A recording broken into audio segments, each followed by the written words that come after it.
पंजाब के विशाल खेतों के बीच बसे एक छोटे से गांव की हलचल भरी गलियों में दो पड़ोसी रहते थे, राम और श्याम। उनके घर, छप्पर वाली झोपड़ियां अगल बगल खड़े थे, केवल एक संकीर्ण गंदगी वाले रास्ते से अलग थे।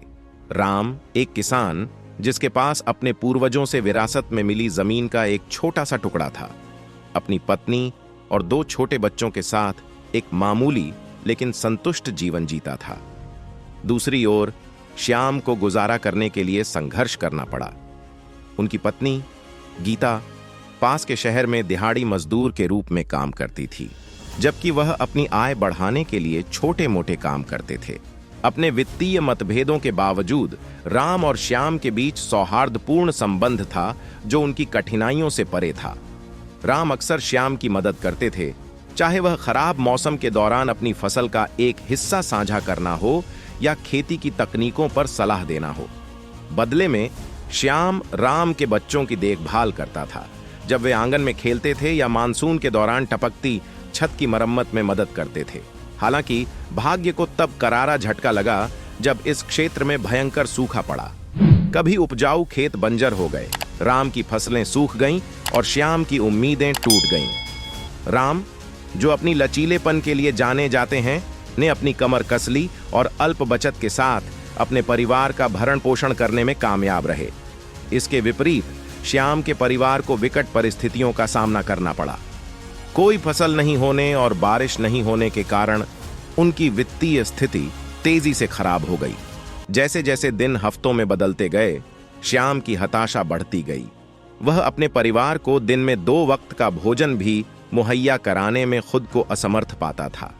चिलचिलाती धूप में कड़ी मेहनत से थककर गीता बीमार पड़ गई। राम ने अपने पड़ोसी की दुर्दशा को देखते हुए जो कुछ भी वह जुटा सका उसकी पेशकश की। चावल की एक बोरी, कुछ दालें और यहां तक कि गीता को दिखाने के लिए एक स्थानीय डॉक्टर की भी व्यवस्था की। लेकिन चुनौतियां बढ़ती गईं। निराशा से घिरे श्याम को राम की हरकतों से चिढ़ होने लगी।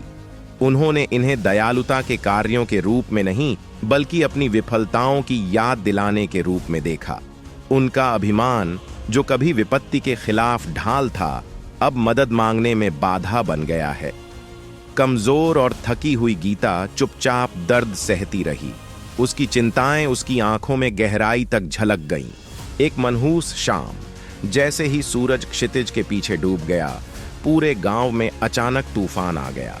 प्रकृति के तौर तरीकों के आदि राम ने अपनी झोपड़ी सुरक्षित की और अपने परिवार की देखभाल की।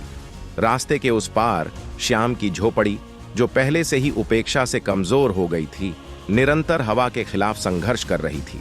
एक जोरदार आवाज के साथ छत ढह गई, जिससे श्याम और गीता मलबे के बीच जान बचाने के लिए छटपटाने लगे। राम तूफान की परवाह किए बिना उनकी सहायता के लिए दौड़ पड़े। साथ में वे श्याम और गीता को सुरक्षित निकालने में कामयाब रहे। उनके दिल नुकसान और अभाव के बोझ से भारी थे। खंडहरों के बीच श्याम ने आंसू भरी आंखों से राम को देखा। उनके साझा संघर्ष और अनकहे बंधन की एक मौन स्वीकृति। इसके बाद के दिनों में गांव एकजुट हो गया। सामूहिक प्रयास से उन्होंने श्याम की झोपड़ी का पुनर्निर्माण किया और अपनी अल्प आपूर्ति की भरपाई की। घटनाओं से अभिभूत राम को अपने समुदाय की ताकत में सांत्वना मिली। श्याम ने अपने अभिमान पर काबू पाते हुए नई कृतज्ञता के साथ मदद स्वीकार की। जैसे ही बारिश हुई, एक नई शुरुआत की उम्मीद लेकर राम और श्याम एक बार फिर साथ साथ खड़े हो गए। उनकी दोस्ती विपरीत परिस्थितियों में बनी, पहले से कहीं ज्यादा मजबूत। कहानी कैसी लगी हमें जरूर बताइए और इस कहानी को शेयर और लाइक जरूर करें और सब्सक्राइब करना मत भूलिए।